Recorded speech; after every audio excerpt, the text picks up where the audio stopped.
কি অদ্ভুত তাই না? টাকা হলে মানুষ কেমন জানি বদলে যায়।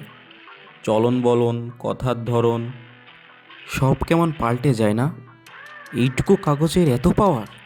পাওয়ার তো ভয় আছে, কিন্তু তুই যেরকম ভাবছিস সেরকম না। টাকা মানুষকে বদলায় না রে।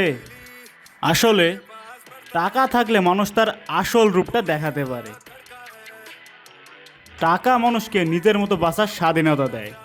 তাই টাকা হলে যে ভালো মানুষ সে ভালো কাজ করে, আর যে খারাপ মানুষ সে খারাপ কাজ করে। বরং যার কাছে টাকা থাকে না তারাই হচ্ছে একটা মুখোশ পরে থাকে। ঠিক যেমনটা আমরা পড়ে আছি। হুম।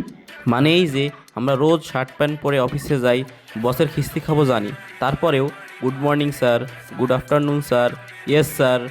স্যার, টাকা থাকলে আসতাম নাকি?